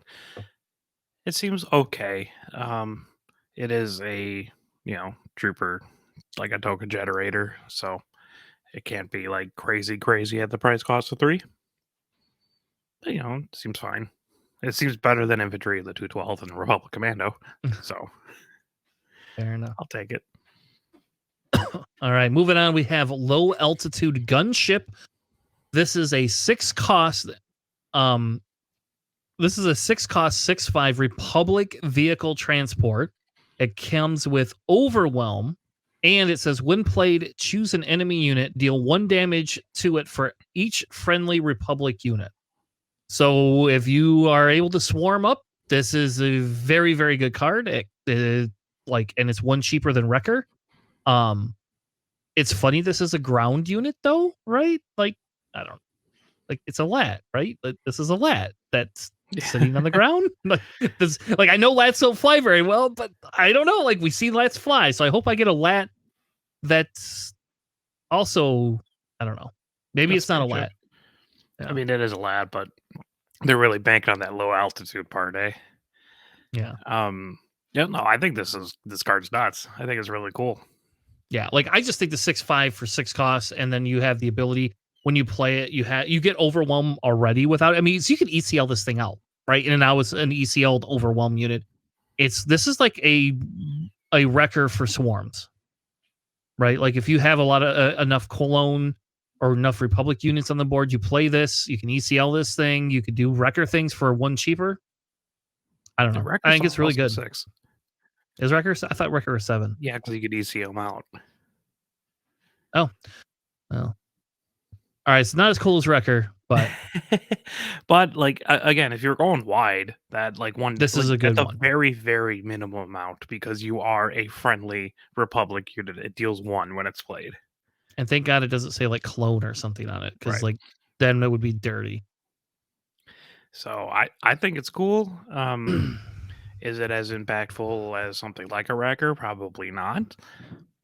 But if you're going wide and they have like a big Sentinel unit, like a Child Set or something, like that's not a bad play at all. Yeah, I like this. I think this is cool. I will definitely be looking at that, and it's an uncommon too, right? So it's not something we'll have to like spend a lot of money to get. What's the next one, Alex? Tell us the crazy one. So this is R2D2. This card seems nuts. Just going to toss it out there right now. It is a 2/4 for 2. It is a yellow hero unit. It is Republic droid attributes. When played, you may discard a card from your hand. If you do, search the top 3 cards of your deck for a card and draw it. And then, you put you shuffle them up. Shuffle the 2 cards you have and put them at the bottom of the deck like everything else. That seems really good. This card seems insane. This card seems really like good. Off the charts good for 2 costs. Thank God it's not 1, right? Yeah, that's it seems very, very good. I mean, just like, I guess there's the like randomness of you do have to discard first, and then you might just get absolute garbage in your top 3 cards. But I feel like that situation will be much smaller than it would be every other situation where you're like, I'm gonna get rid of these, and just draw something else. Yeah, this fixes your mulligan issue, right? Like when Destiny, we used to be able to mulligan just part of our hand. In Unlimited, it's everything in your hand. So you mulligan, you get something bad. Well, as long as you got R2D2, all that, it's like I get to do it again. And this card to me feels super. I mean, it's a 2/4 body on top of that. So this works with Ray. Like, so that Ray can just buff it too. You can play this round too. Ray do all this crazy stuff, and then Ray can buff the stupid thing. I think this seems really silly for making a yellow hunter deck, because you also have the normal heroic R2D2, so you can have 6 copies of R2D2 and then dump out. You look at the top card of your deck, right? If that's not good, you dump that. You play this R2D2, whatever. Get whatever clone you need, or dump one in the discard pile for like the Marauder or something like that. And it's not even supposed to go with Hunter. Like they never knew each other, so it's not even thematic. But yes, you're right. That like, ugh. And I don't know. To me, this card feels really, really, really, really good. So we'll see other things that come. It's not even a legendary. This is an uncommon. At least it's an uncommon, right? Thank God. I mean, to see it everywhere. Yeah, at least everybody will have it. All right, the next one is a trick as well. Another offsuit you could play with your Jabba. This one you don't have to pay as much extra money for. This one's called Creative Thinking. Exhaust a non-unique unit and create a clone trooper token. I don't know. This seems pretty good too for 2 costs. Like, especially if you're just gonna you just get a clone trooper token down, and you could exhaust it so he doesn't attack anyway and put another one down. I don't know. I was gonna say, it doesn't say exhaust like a ready unit. You could exhaust something that's already exhausted. So, can you? Yes. Well, that's stupid. This is bro. if that's how they're gonna rule this is broken. That's how they already have ruled it. Okay, then this exhaust the exhausted cards. So that this card's broken. I mean, you're paying 2 for a clone trooper, so if you have Jabba, you're only paying 3. Then, or you could get clone troopers with Jabba now. All right, I'm doing it. I like the art. I'm assuming that's some sort of hilarious scene from the show. Yeah, yes, it is. Yeah. Yeah, they're using a droid to get past the palace guards. I don't know. I like this. I think this is a great card, personally. I think this is definitely one to watch out for. Oh man, if there's a bunch of other ways in this to like generate clones at a more efficient rate, then that card doesn't seem that good. But we'll see. No, we'll see. Especially because clones come in at 2/2, so I don't know. I was surprised when I saw that for a 2 cost. Like, that just seemed like, because like for what is it 3 cost? For 3 cost, you get a unit that basically just dies to create one, and for 1 less, you don't get a unit. You just. It does have to be a non-unique unit too, so it's not going to be like your R2D2 or your Sabine or something like that. Yeah. No, you're right. It does have to, but a lot of time at the beginning of the game, you're not playing unique units. So, but also that could be your opponents, right? So there's always that. So dirty. That card is just so good at 2. That is one of the top cards in my opinion so far for the set. All right, let's move on. Tell us about Echo. Yeah, I was about to say, speaking of cards that seem really good for 2, this is Echo again. He's a 2/2 for 2, green hero, Republic clone and trooper, and it's got coordinate. This unit gets +2/+2. Mm-hmm. So it becomes a 4/4 if you have more of those units. But more importantly, that is the same color as the other Echo, and that seems really silly because Echo only cares about the names, right? Like everything in this game, so the subtitles Hunter. won't matter. Yeah, Hunter only cares about the names for it, but so does Kira and what's the other one? Regional Governor. Yep. So like those will probably see an uptick in Kira and Regional Governor this set. But yeah, like just you could dump that Echo for the other Echo or whatever. You could have both Echoes out, which is kind of fun. That seems really. I think that card is pretty solid and it's uncommon. Yeah. I think it's solid for very specific things, but also if you have like really good clone token generation, a 4/4 for 2 is really good. Yeah. Yep. Especially because you can on your second turn you can play creative thinking and get a clone trooper down, and then you're already one more closer to being able to play Echo Just play the Batch immediately. Bros. Yeah. Batch I mean, Brothers, second turn, and then you got a 4/4 Echo. Yeah, I mean, and think about it. This is I don't know if they've clarified specifically, but my question is, when does a coordinate happen? If you control it, so if you're ECLing this in, you immediately control it, correct? So technically, you can ECL this in for as a 4/4 if you have the other units down, right? It seems a little bit of a waste of an ACL, but yeah. Well, sometimes you need it, but yeah, I don't know. I like this. I think this is a really good card too. I agree with you.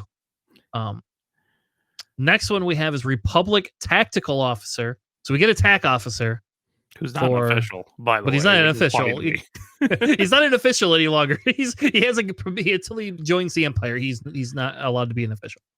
So he's just a Republic clone.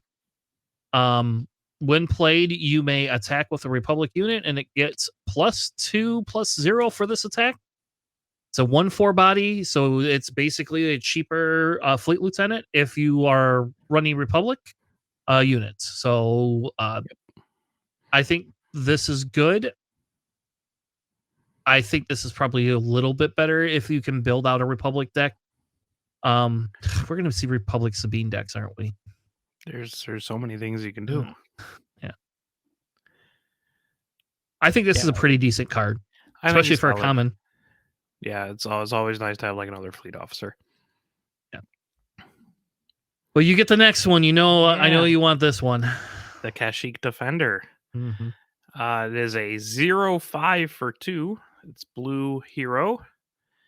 And it has grit, as like the Wookiees tend to do. And then this one is when played, heal up to 2 damage from another unit and deal that much damage to this unit. Works pretty well with that aforementioned attaché, but I think it's cool. It's a super cheap Wookiee. I can dig it. Yeah. As you can put it in a Chewbacca deck, and it's kind of funny. I know soon we'll be able to have an all Wookiee deck where every unit card is a Wookiee. We only got 9 of them, I think. So this makes 10. So we're getting close, baby. We're getting close to an all Wookiee deck. I like that card too. I think that's a pretty good card. All right, on to Knights of the Republic. It is a 6-cost 4/7 Force Jedi. I'm guessing this is just like a generic Jedi fighter. Yeah, like some Jedi Knight, like some random guy. When this unit is attacked, though, you get to create a Chrome Trooper token. All right, that seems pretty good to me. It is nice that it's only when it's attacked and not when it's dealt combat damage for whatever reason. Like, so you can't attack something, get combat damage, create a clone trooper, blah blah blah. I'm assuming that this unit has to survive to be able to create that clone trooper. It's when attacked. So the moment they declare the attack. Okay. So then no. Yeah. It doesn't have to go through it. Okay. Oh, this seems pretty good too. I will say it's still fighting for that Luke spot, right? And I don't know if this is not better than Luke. But this is probably, again, if you're looking to be able to create a clone deck, this might fit better. And I think we'll see other leaders that fit into that clone, like Rex and stuff like that. Yeah, you really want your opponent to attack him, though. So, like, you have to figure out ways for your opponent to attack him other than just, like, you could just eat the 4 damage. Mm-hmm. But, like, yeah, if you have Protector or whatever, that gets really silly. Granted, it's like a double blue card, but, you make them a Sentinel. Or if you have, like, a General, like, Regan and all that kind of stuff. Seems okay. I think it's pretty good. I think this will be really good in draft, though. Draft and sealed. Again, it's just like your opponent has to attack it. So if they just don't want to or don't need to, it's not. I mean, it just does 4 damage for a 6, which is kind of rough. I don't know. We'll get a Daring Raid, I bet. We'll get some sort of a Daring Raid. Or not Daring Raid. What's the Anger card? Oh, give into your anger. Yeah, give into your anger that nobody plays. That I thought was a good card, but nobody plays it. So, all right, what's the next one, Alex? The new space unit. Pelta Supply Frigate is a 3/6 for 5 green hero card. It's a Republic vehicle and capital ship. And it has Coordinate. When played, create a clone trooper token. So if you have 2 other units on board, you get a clone trooper. Seems okay. Doesn't seem like incredibly good unless I'm assuming there's other ways of creating a lot of clone trooper tokens. So yeah, it's a 3/6, so it's not Sentinel or anything else, right? So it's a very expensive card. Yeah, but not as expensive as the next one. The next one is called Aid from the Innocent. This is a Gambit card. It is a rare. It is a 5-cost yellow. Search the top 10 cards of your deck for 2 non-unit cards and discard them. 2 hero non-units. Yep, sorry. 2 hero non-unit cards. For this phase, you may play those discarded cards, and they cost 2 less. I don't like this card personally. You don't want free cheap lightsabers? I guess you got to have things on the damn board to put lightsabers on. I guess you can put them on your clone troopers. There you go. I mean, I'm sure there's upgrade cards or whatever, or events, because you could play events like your creative thinking for free.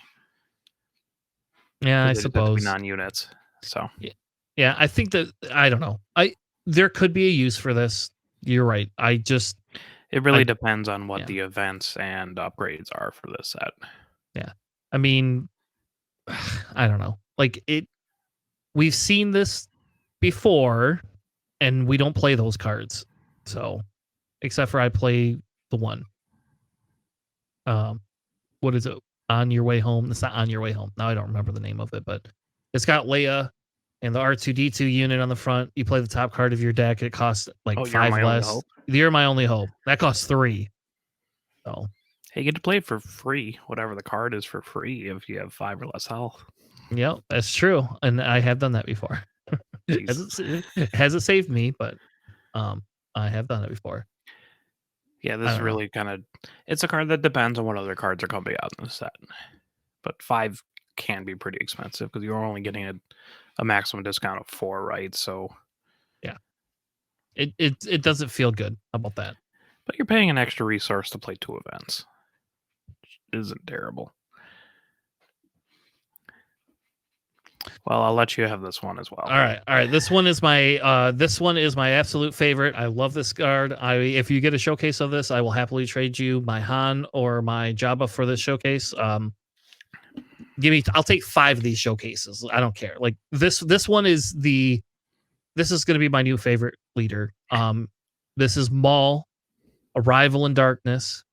He is a Underworld and a Force unit, so he is going to work with Underworld cards. His action on his non-leader side is attack with a unit. It gains Overwhelm for this attack. He comes out on 6. He's a 6/6/6. I will state this again. If somebody can make me an alt art style one with Slayer somehow and make this a Slayer type card, that is awesome. That I would play an alt art card. That would give me a reason to play an alt art card. On his leader side, though, he gives overwhelm to every friendly unit. So you kill him or everything gets overwhelmed. I mean, he's going to be a 9/9 with Fallen Lightsaber. Like, yep. And he's going to do damage, and then everybody gets. I don't know. I get that there's rivals fall in the game, right? So I do get that, and there is upgrade hate in the game. So he's probably not overpowered, but this card to me, this leader to me feels really good.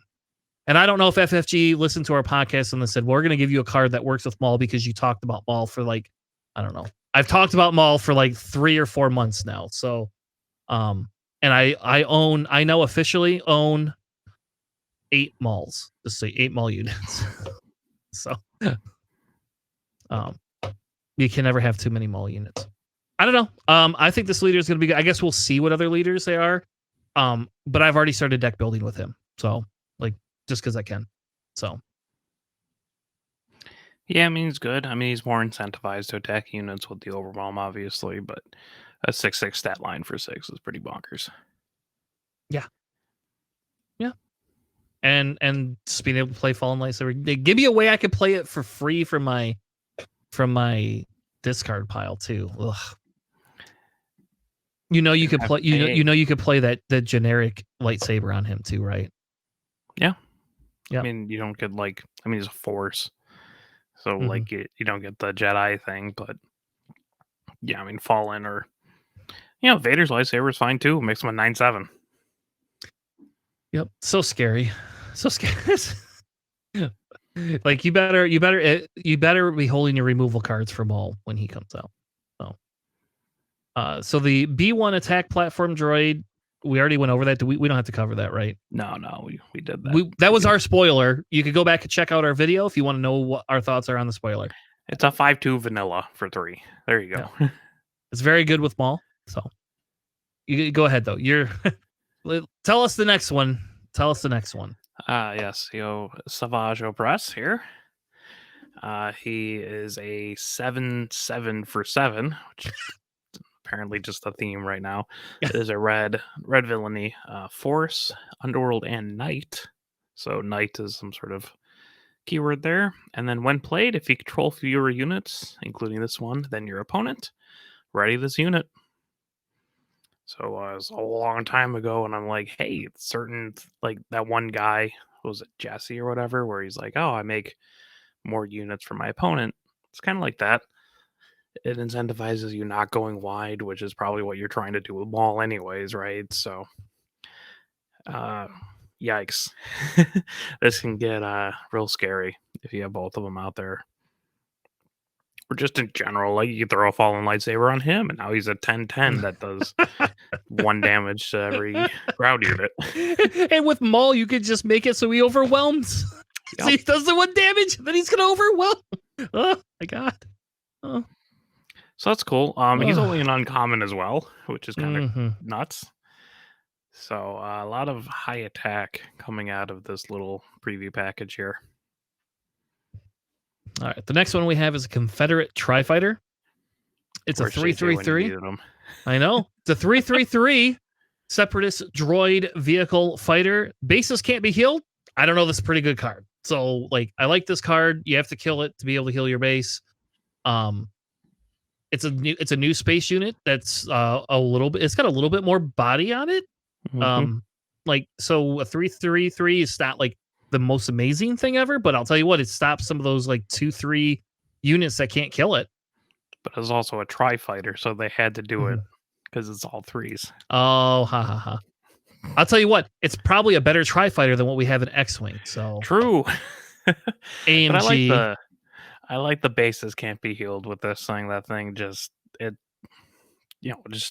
obviously it's reciprocal, right? So it doesn't work for you, but it does help against like aggro stuff. Like it would be a consideration for something like Kylo, right? Because Kylo wants to do damage to your base, and he hates restore. So yeah, I think this is a really good card personally. I think, especially in the uncommon slot, I think this is a pretty good card.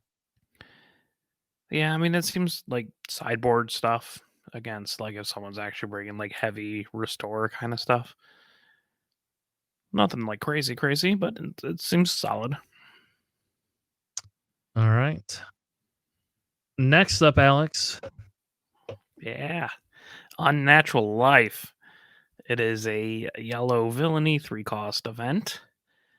Play a unit that was defeated this phase from your discard pile. It costs 2 less and enters play ready.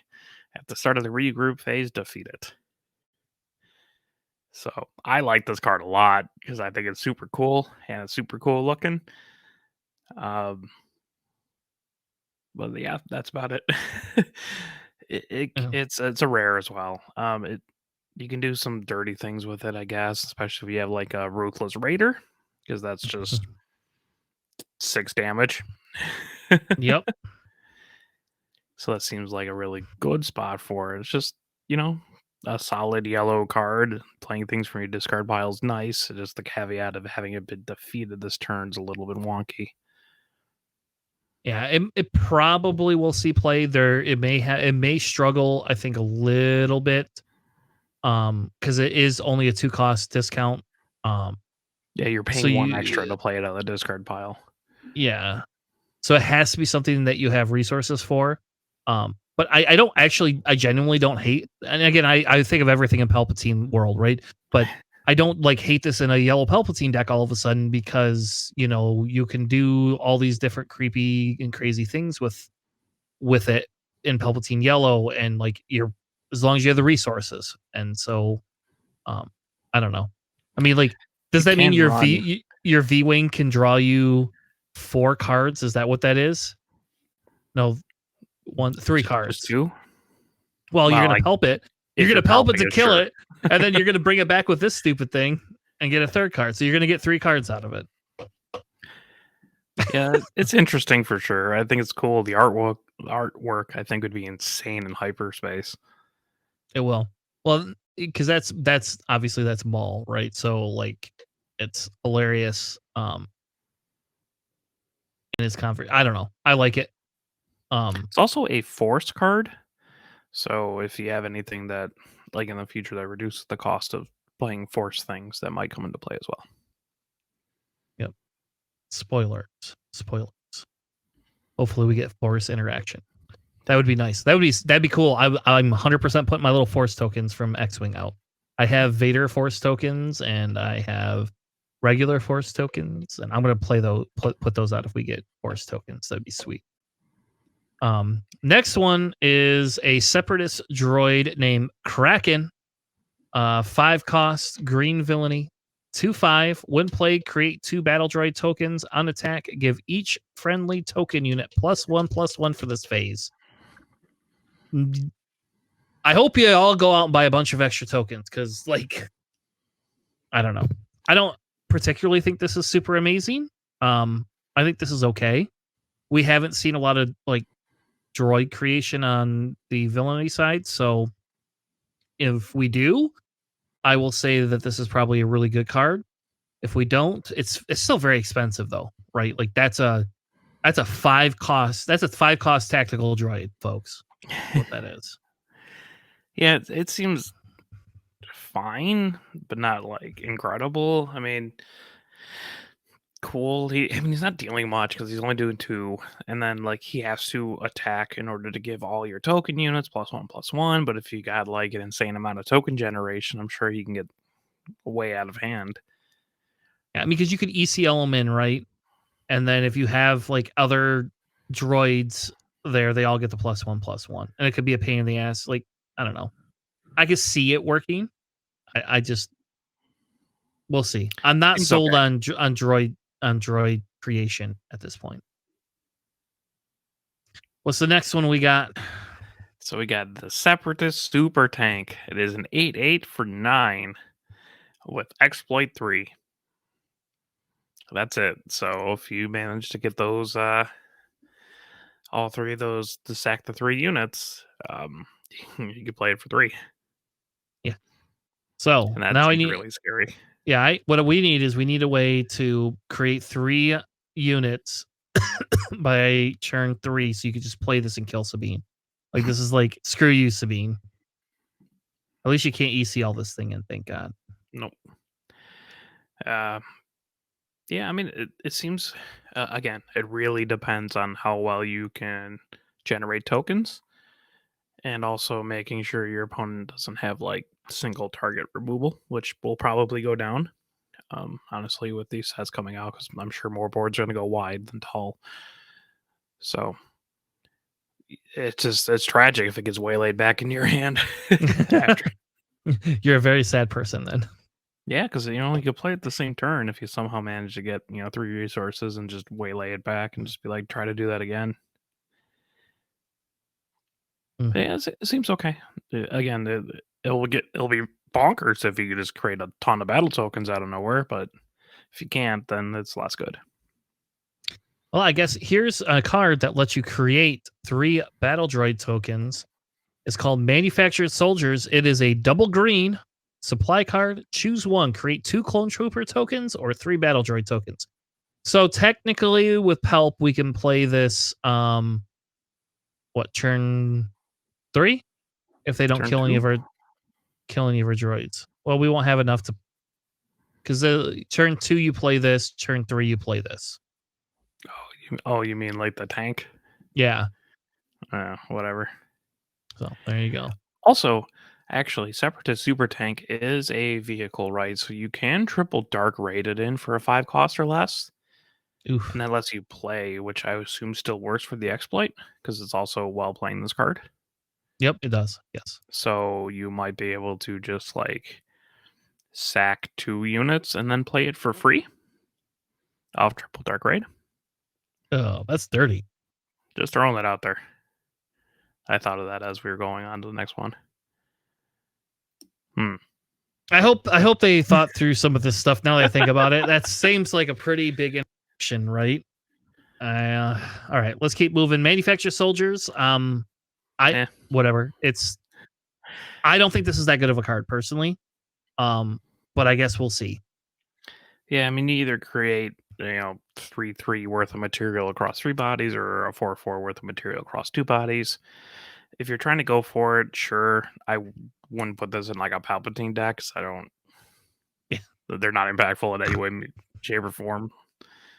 No, I got 3 droids I can pop to draw a card. 3 cards I can draw over the course of 3 turns and not do anything else about it.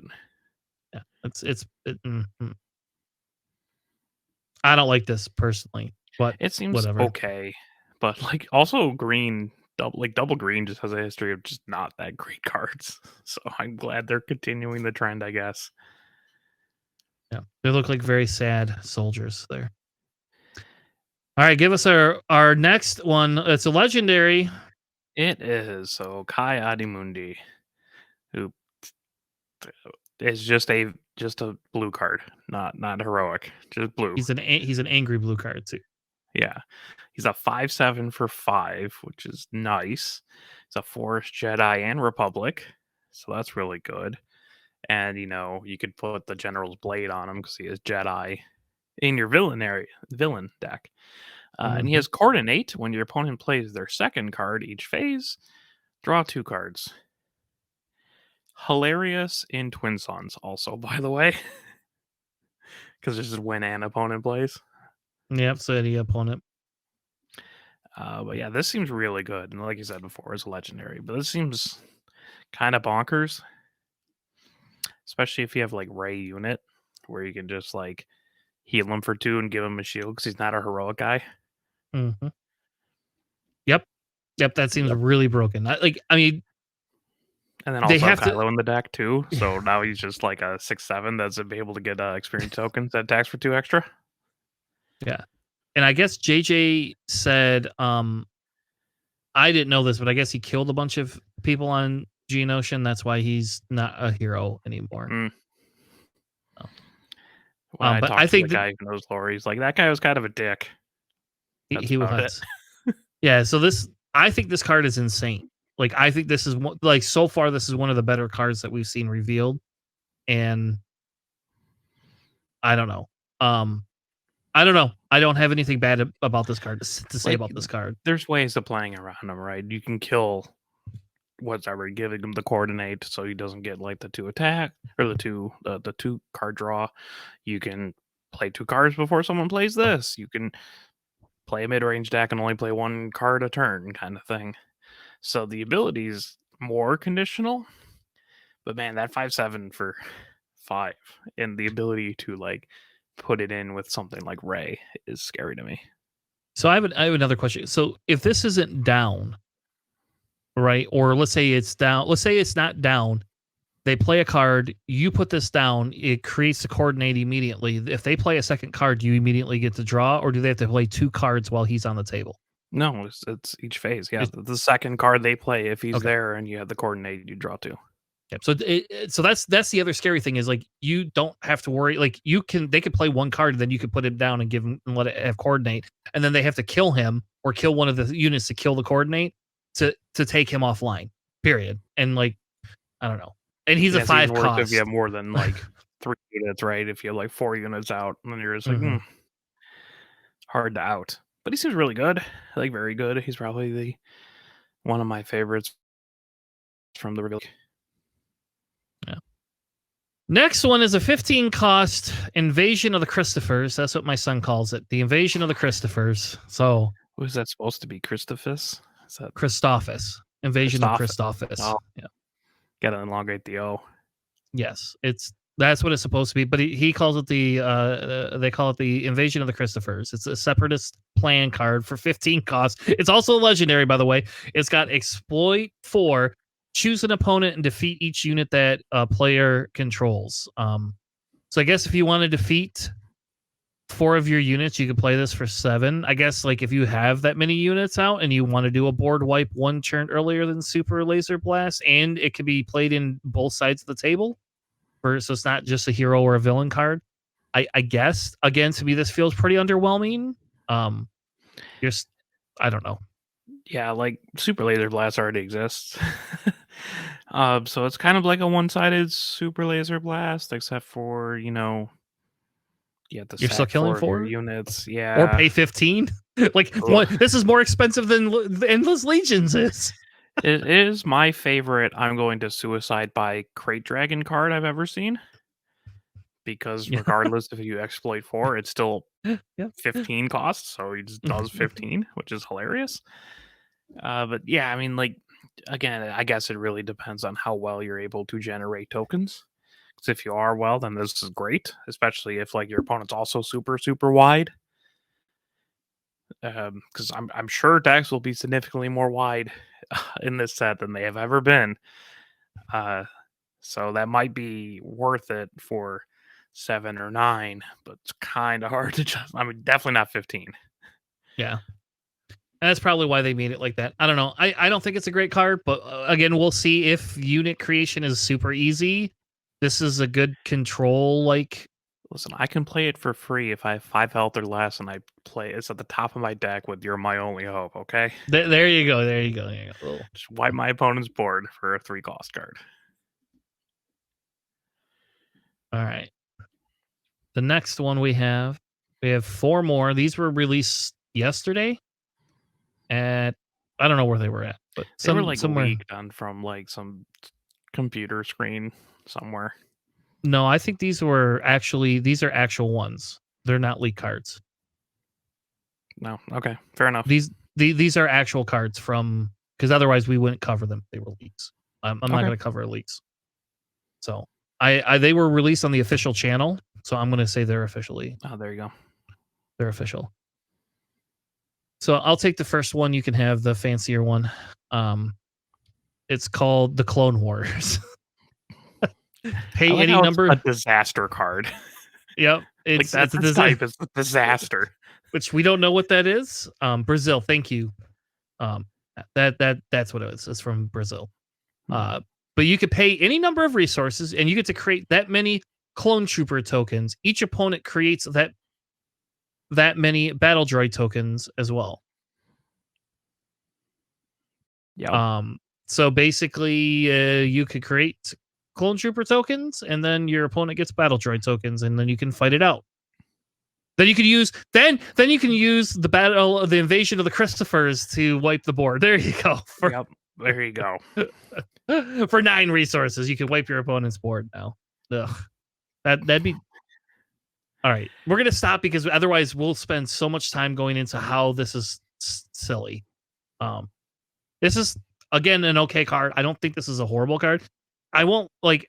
At first, I thought you were like this. You could play this with Palpatine, but I didn't realize it says create that mini clone trooper. Well, you can. So you can create clone troopers, right? Yep. Because they're not hero aspect. So you can create clone troopers with Palpatine. So I can just play this with Palpatine.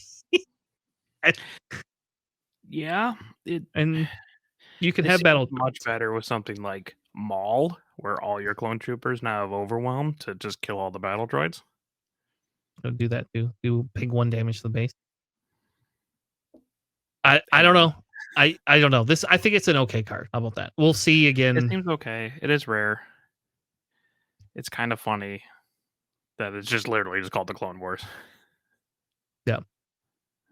And that's what they're doing. So, all right, let's move on. What's the next one we got? Hey, look, another Sabine. Except for this time, she's yellow.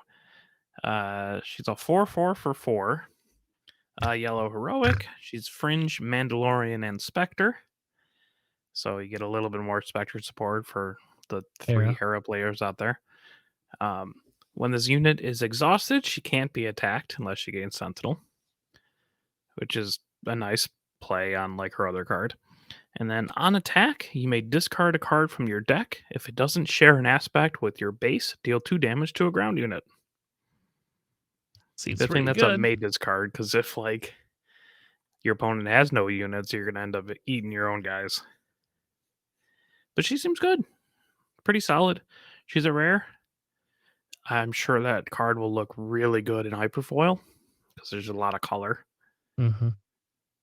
But I like it. I mean, it's more fodder for your like yellow hunter deck. What I want to know is why she can't be Force instead Never of saw the French. show. Don't know. Oh, she has Force in the show. So, well, she's Mandalorian too, which is nice. Mm-hmm. I know. Sabine Yellow. Here's your Sabine Yellow decks, baby, coming back. Look at that. You can run 3. You can have all 3 Sabines on the board at the same time.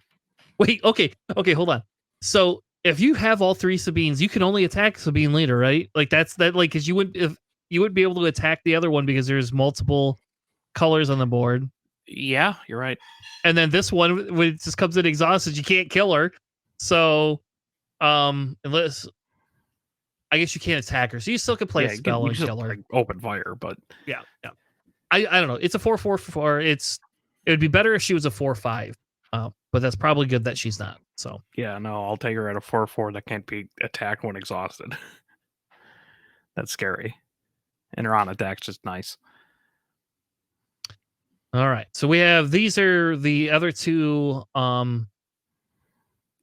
out there that are not in English. I'm guessing that says Soulless One because that's Grievous's ship. I think it literally just says like soulless, but because it's only one word. But regardless, which one do you want? The Soulless one. I'm sure. Yep. Go for it. All right, so this one, essentially what this says is when attacking, you may exhaust an allied droid unit or Grievous, the leader or unit. So I don't know. Are we getting a Grievous unit? They've had that on for future proof things. Yeah. It would be cool though if we get a Grievous unit. If you do, this unit gains 2 4 +2 for the attack phase. Or this attack phase. So it's a 1 cost spaceship that is a 3/2. I don't think this is great at all, but I think it's okay. Again, if we have a lot of droids, like if you could generate a droid or play something for 1 and then next turn play, I don't know. I guess you don't care about a battle droid that's not going to do 1 damage if this can do 2 extra damage. So, right. You can still, I think you could still use like a surprise strike type with that. So you can add 3 + a 2 and do like 6 damage with it. I think the bigger thing is it's just it's a 1 cost and it has 2 health, so it's there as fodder for your droids. So trades favorably into V-Wing. yeah. That's about it. I don't know. It's okay. Whatever. It's okay. I don't think there's a million things we need to say. It is about a it. It's really okay. big letdown for being like the soulless one, and we get like a 1-2-1 cost spaceship for it. Yeah. Yep. Considering how fun that was in X-Wing, but in the last one we get these giant droid things. I have no idea where they're from, but they're huge. And this one is, as long as you control another trooper unit, this gains +2/+0, and is a 3/5 for 4, just standard red unit. So more trooper synergy, which is always really cool. Where's JJ when we need it? He loves trooper synergy. He does. He would immediately say this goes in my Tarkin deck. That's the first thing he would tell us. Yeah, so it is also a trooper unit, because if you like match the translation there, so it's separatist droids and trooper, which is cool. Mm-hmm. I'm not sure if like a 5/5 for 4, a conditional 5/5 for 4 is fantastic, but it's good. I think when we get through all of the spoilers, we should go back and look at an IG deck and see if there's enough synergy to make IG a viable candidate this set. Loses the hello there. At least so does like half the leaders. So half the leaders lose the hello there. Just so you know. They should. But yeah, that's all the spoilers. There was so many. Yeah. So very exciting week. Like I said, we'll have to figure out if we're gonna get like 20 or 30 spoilers a week. Like we're gonna have to figure out how to do this, because I want to be able to cover other content as well. Like I think one of the big things I want to cover leading up to play the qualifiers is talking about the different, lanes, so if I'm playing aggro decks, what beats what in each of these different types of decks, and what can, like how do you find what's the best middle ground? Like we played Palpatine Red, right? Because it was a toolbox that could go into all these different types of decks. It wasn't the best aggro or the best control or the best mid-range or any of that other stuff, but it played into all the other ones. And so I think talking about some of these decks and what they're good against, what they're not good against, is probably beneficial. I also want to like go back to the board. Like, so we had an exciting weekend with Bosk Blue, right? Which is funny because we had a Bosk Blue that Jeremy Swan ran on stream before Set 2 released, and then nobody really picked it up. And then this is just like super hard control Jeremy Swan deck. But I think if you go back to that episode, and I think I'm going to go back to that episode, see if they share the deck list for that on YouTube and see how close it is to it and what the difference is.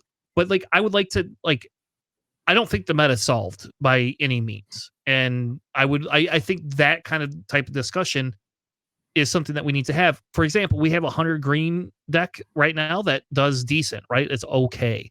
It doesn't do super great, but it's an okay deck. But it's going to get enhanced, obviously, with the next set. So the next set, Hunter becomes pretty big, in my opinion. But those are the type of things I still want to cover too. I don't want to just talk spoilers every week, because everybody else talks spoilers too. So I'm sure they're not going to release another 31 spoilers in a week as well, right? Like that was a lot. I hope not, but I mean, you got to figure we've got what, a month. So we got to calculate this out. So I have 1, 2, 3, 4, 5, 6, 7, 8, 9 weeks. So 8 weeks. So if this has 262 cards, let's just say we've already spoiled 40 of them. That's roughly 27 a week, right? I mean, so there is a possibility we could get that many. Maybe we should group them. Maybe that's what we'll do in the chat. Alex is you, me, and JJ will just go through and group them into which ones are just quick kills and which ones actually need discussion, and then group them all together. Sure, we'll see. Yeah, we'll see. We have no idea. What's going to come. Hopefully, we do get more spoilers next week. I am very interested for them to spoil all the leaders, the sooner they spoil the leaders, the better off our lights will be. So, or funner our lights will be. I don't know. So far they did it on Tuesday and Thursday. So I don't remember if you remember when they did them last time, but I guess if they do it on Tuesday and Thursday again this week, then we'll know that that's when we're going to get them. It's probably on Tuesdays and Thursdays. So, I don't know. But anyway, if you are watching us and you're brand new to the show, thank you for joining us. We still have a giveaway. We still haven't hit 500 subscribers yet. I have a Vader and a Grogu that I would like to give away. I'm hoping this week. So if we're getting close, I think we only need 20 or 30 left.